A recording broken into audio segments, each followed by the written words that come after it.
For us women, that time of the month can be the worst. The cravings, the bloating, and PMS. Ugh. Like I mentioned, I've been using Hormone Harmony to balance my hormones, and it's really helped with relieving my mood swings and just not feeling so off. Hormone Harmony contains science-backed herbal extracts called adaptogens, which help the body adapt to stressors like hormonal changes that happen naturally throughout a woman's life, which is why Happy Mammoth, the company that created Hormone Harmony, is dedicated to making women's lives easier. It has zero sugar and is gluten-free, dairy-free, non-GMO, and third-party tested. The product is so popular, a bottle of Hormone Harmony is sold every 24 seconds. For a limited time, you can get 15% off on your entire first order at happymammoth.com. Just use the code DATEABLE at checkout. That's happymammoth.com and use the code DATEABLE for 15% off today. Guys, when I found out that Artifact Uprising was going to be one of our sponsors, I lost my mind because I've literally done all my holiday shopping through them for the last couple of years, and the gifts are always a massive hit. Artifact Uprising is a Colorado-based company that sells premium quality, customizable photo goods for your digital photos. They want to help you preserve your meaningful moments this holiday season. Whether you want to say I love you with the perfect gift, display favorite memories in your home, or connect with loved ones throughout the year, they have a product you can personalize. I've gotten photo books, calendars, and scrapbooks, and they are always simply beautiful and always a hit because of how personalized they feel. Like I mentioned, I've gotten many gifts over the years, but I kind of wanted my own photo book about having that physical memento to put in your home. I decided to make a photo book of me and my partner's first year together, and we have just so many photos, but it was easy to go through them, and the book came out beautifully. And who knows, maybe one day we can share it with our future children to show them how young and crazy their parents once were. Artifact Uprising makes it easy to tell your story. Through the end of the year, Dateable listeners can give Artifact Uprising a try and get 20% off for new customers or 15% off if you purchased before. Just visit artifactuprising.com and use the code Dateable through December 31st. Hi, I'm Yui Shu. And I'm Julie Krafchick. We're active daters turned dating insiders. Here to dive into everything modern dating and relationships. Welcome to Dateable.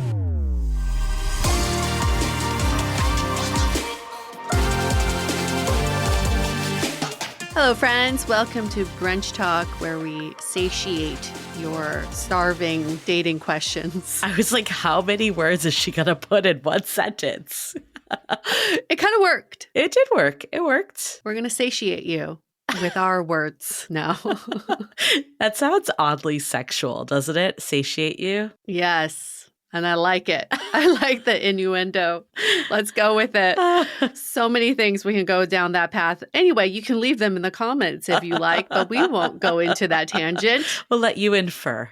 Yeah, please. Get your mind in the gutter, not ours. But we're going to tackle some hard-hitting dating questions in the one for today. What is the expectation of first dates as someone dating in your 30s? And for more context, the listener that wrote in said, how do I deal with the added pressures I add to dates in my 30s compared to my 20s? I always felt like first dates are supposed to be more chill, and it seemed like in my 20s that was accepted. But now it feels like people want more and don't see a connection. Then I start going down a rabbit hole of, did I do something wrong or was I too chill? Help.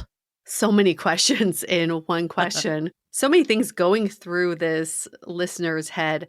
Listen, I don't think it has to do with age. It just has to do with what you no longer want to invite into your life. Some people are still dating casually in their 40s and 50s, like their first date is still chill, still like a walk around the block. I don't think you hit a certain age and then all of a sudden it's like, oh, I got to date in a certain way now. It's dependent on your life stage. So I agree, but also disagree a little. Okay. So I'm bringing it. Bring People it. like when we have differing opinions, so I'm going to bring it. Bring it. So I agree that yes, different life stages. There's always people in their 20s looking for something serious, always people in their 40s not. But I do think more people get that kind of shock system around 30 of like, okay, maybe I'm supposed to be looking for more, or my biological clock is ticking. I think that we do see a lot of people have that oh shit moment at 30 and change the way they date. Hmm. I know, like, for me, I was definitely more just like fun and games in my 20s. I wasn't really thinking about the long term. And then there is that point where you start to. So I can see how people are going on first dates, and we know this is happening, that in theory, yes, they should be fun and chill and laid back. But we know that there's a lot of people in today's world where there's so many options that are just like, I want to find out immediately if this person could be something more. Hmm. And if they can't, then I'm moving on. So I think that is a mentality that is happening. And whether it's because you're in your 30s, because it's in the digital world and world of dating apps where there's so many options, it's probably a combo of both. But I can see why this person is feeling the way they are. I absolutely don't want to diminish how anybody feels dating at a certain age. I totally get it. I've been there. Looking back, if I had words of wisdom for my 30-year-old self, it would be to distinguish between self-imposed pressure versus organic evolution of your dating choices. Yeah. Self-imposed pressure is, oh shit, now I'm 30. Do I need to start thinking about X, Y, and Z because society tells me to do so? My friends, my family, they tell me to do so. Or organic evolution of how you date is, in my 30s, a lot of my friends were getting married. I was making more money and more stable in my career. I was living on my own and decorating my house with Pottery Barn. I remember thinking, oh, I think I'm ready for something a little bit more mature. That's organic. But the minute I start thinking, oh my gosh, I don't want to be the last one. Right.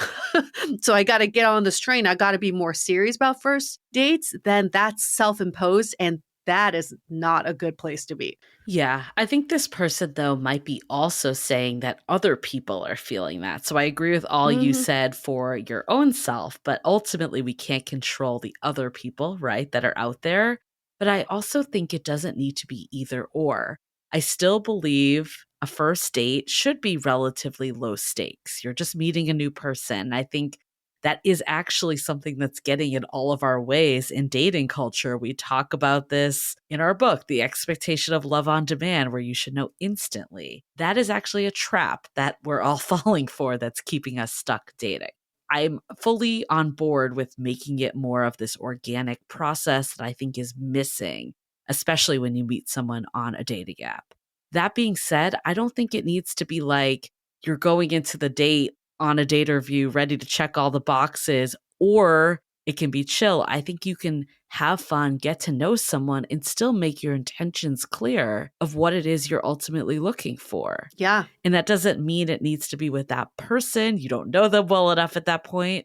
But I think you can say, like, I really had fun on this date. That at least shows that you want to go out again and gives permission to that person. Or you could even say, like, I really love dating, but I am ultimately looking for something that's more of the real deal where I can like do X, Y, and Z with a partner. That's such an easy thing that you can throw into conversation, and then people see you as a more serious prospect. And maybe this is something for you to reflect on. What is the difference now? What are you feeling? And that's something great to talk about on a date. Yeah. Now that I'm in my 30s, I'm feeling like, oh, I'm very different than the way I was in my 20s. And it's not about what you do on these dates, it's the content of the date. What are you talking about? Maybe that's what you're looking for that's a little different. It's the same thing as like in my 20s, all I ate were fried seafood because I didn't know there was like raw seafood. And then when I was able to refine my taste, I really appreciated raw seafood. I could go to the same restaurant in my 20s and now order something very different in my 30s, but the restaurant hasn't changed. I think it can be the same for dates. You can still have a coffee date or a walk around the block, but the content of what you talk about now is different. And that is something to acknowledge even on the date. That is a part of your growth. I love all of that. I want to go into even more what you can talk about on the dates. But before we do, let's take a minute to hear from our sponsors. This is a weird thing about me. When I went to summer camp, we were told to take really quick showers to preserve water. It's something I've carried into adult life, and now I'm like, maybe there is a merit to taking longer showers to unwind and relax, especially now that I've been using Osea's new Undaria Algae Body Wash, which has transformed my shower experience into a tropical paradise. Yue and I always talk about this stuff, like we cannot get enough. It's the citrusy scent that just smells so freaking good. Just thinking about it makes me want to take a shower. What I love about it though is how it leaves my skin feeling soft, smooth, and revitalized. I find it to be a much gentler cleansing experience than traditional body washes, and that's because it's pH balanced with a hydrating formula. So upgrade your shower with clean, vegan face and body care from Osea. Get 10% off your first order site-wide with code DATEABLEPODCAST at OseaMalibu.com. You'll get free samples with every order and free shipping on orders over $60. Head to OSEAMalibu.com and use the code DATEABLEPODCAST for 10% off. Does anyone else feel like there are so many distractions in the world and it's just so hard to focus? Anyone who knows me knows I can't function without my morning coffee, but lately it's not doing it for me. I'll still hit a wall by 2 p.m. and my mind felt foggy and I was just stressed out. Yue's been telling me about Magic Mind, which is a mental performance shot that she's seen at Erewhon, Sprouts, and some other high-end grocery stores. So when they came in as a partner, I had to do their 7-day challenge. In just a few days, I noticed a huge difference, feeling more focused, clear, and calm all day. I always like to make sure I know what's going in my body, so I was glad to see that it's not a quick fix. This formula was created with doctors, perfected over 10 years, and designed for long-term mental performance. But the best part is, if you don't like it, you can get a full refund for 100 days after your purchase, no questions asked. Right now, get up to 48% off your first subscription or 20% off one-time purchases with code DATEABLE at checkout. Go to magicmind.com/dateable and experience the magic for yourself. That's magicmind.com/dateable. Do you like to be in the know of what's really happening with celebrity gossip? Do you like to hear about the drama happening on reality shows before the shows even air? If you're not listening to Cocktails and Gossip yet, the time is now. I'm obsessed with this podcast because each week, Bea and Amanda, the hosts of the podcast, bring you the tea on reality TV and the craziest celebrity blinds from their website, Bravos and Cocktails. You know, I've been on a real Bravo binge lately, so this podcast is the perfect complement. And trust us, they do not hold back. Listen and you'll have some unfiltered tea to spill at your next dinner party or in your group chat. Pop culture lovers, Bravo lovers, and people who just can't get enough gossip. This is a podcast you should definitely check out. And who knows, you might hear something from Cocktails and Gossip first before you hear it anywhere else. Scandival, anyone? Listen to the weekly Cocktails and Gossip podcast wherever you get your podcasts. So actually looking back on my dates that became relationships, we had very just like fun conversation that felt just natural and organic. But I also feel like there was a little bit of vulnerability that made me look at them as someone that wanted a relationship or wanted to, not just casual hookup or something like that. It was the times though that I went into dates like very, I guess, looking for a certain thing 100% and maybe had like a list of questions I wanted to ask. Those dates didn't go as well because they felt like more forced. So I don't want this person to like lose this more laid back sense of just getting to know someone, because I think that actually can build connection in early dating. And maybe that is the trickiest part of dating in your 30s, is that you want to balance the fun and lightheartedness of getting to know someone with also getting depth from that person. Like there still needs to be connection. And I find that balance really hard to do on a date. Like in my 20s, it was just, let's get fucking drunk. And then we'll figure out the connection later. But then also you can't go the opposite side and be like, let's talk about your childhood wounds, dreams and your goals. Yeah, let's talk about your childhood wounds. Like, what are you working through right now? That's also too much. So what is that middle ground that you have to teeter-totter a little bit? We don't want to do the therapy session or the date review. Those are some of our bad dates. So stay away from those. Yeah, those are really tough to deal with because end of the day, you still want to have fun with someone. That's still kind of like the baseline. But if you go straight to trauma dumping, Nope. and then you have this false sense of connection with someone, that's not really going to get anywhere either, right? So it's like, where do you find that balance? I also find it something that switched for me in my late 20s, early 30s was formal dates, like actual dates. Yeah. You know, in my 20s, it was like casual hangout. Let's grab a drink. I'm going to a bottomless brunch. You want to come along? You know, at some point, someone's like, oh, I really want to take you out. Right. And that could be just a tiny little change that makes it feel more like there's more depth to it. More intention behind it, right? Like we're going on a date. Yeah. I think there's just little things you can add in, like we talked about, of saying what you're looking for in a high level, making sure the follow-up is there. Because I think too, like I'm thinking about my first date with my partner. I left being like, oh, that was really fun. I enjoyed talking to him. It was also during COVID, so there wasn't really any physical contact. So I was like, I don't know if that was like a friend thing or a romantic thing. And then he sent me a text and was just like, oh, by the way, I meant to say, like, you looked really pretty tonight and I'd love to see you again. No. And then I was like, okay, this is someone that's taking initiative. Yes. I can put you back into that serious prospect. Yes. Something as simple as that. That's killer to just be like, listen, this is not platonic. I'm not looking for a hangout buddy. Yeah. I want to show you that I have romantic interest in you. Right. And then making that known.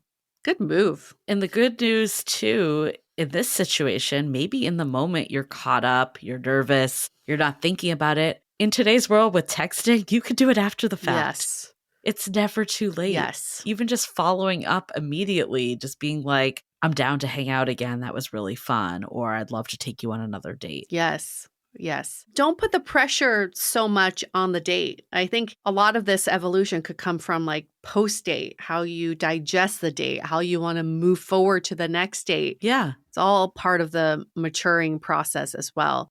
But I still love the idea of just expressing and describing your journey on these dates and feeling that difference of turning, you know, 30, what that feels like. And I'm sure so many people feel the same way as you and they just never have a chance to express it. I also love hearing when people say like, look, up until now, I wasn't focused on a relationship. Yeah. That shows why you're still single, right? It kind of removes Yeah. that mystery. But I like hearing the story of this is where I'm going. So even if historically you haven't been looking for something serious, haven't had a ton of relationship experience, it doesn't matter. What do you want now and how do you communicate that? Yeah, very good. So I guess to sum it all up, don't let this added pressure come just from age alone, but think about what it is you really want and make sure to communicate that, have that balance of still bringing the fun energy and the low chill vibe of just meeting someone new for the first time, but also throw in a few things here and there of what you're actually looking for or where you want to go and make sure your follow-up is there. Yep. Intentionality behind everything you do now. Welcome to your 30s. Wait till you get to your 40s. Then you just don't give a fuck. Then you're like, I don't care. I don't care what we do. Yes, there's so much to look forward to. Thank you so much for this question. For all of our listeners, you can send in your questions. You can email us, hello@dateablepodcast.com. You can DM us on Instagram @dateablepodcast.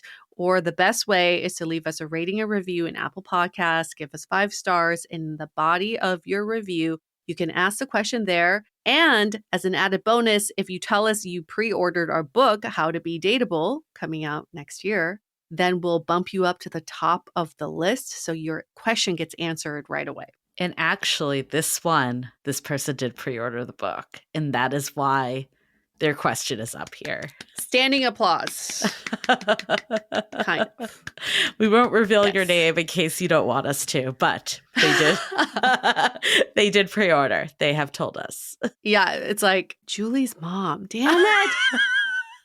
Yeah, my mom is really concerned about how the added pressures of her 30s is impacting dating. You know, my mom is younger than I am. Your mom could have gone to Chat GPT and was like, what's a common dating question I can ask the girls? Okay, won't So- reveal who it is, but it's not my mom. I'll say Okay, that. good. Yeah. It's not my mom either. It's not either one of our parents. But I don't know. I can't promise it's not someone we don't know. Right? I would love one of our parents to ask a question one day. Oh, They probably wouldn't even know where to start, though. Let's be honest.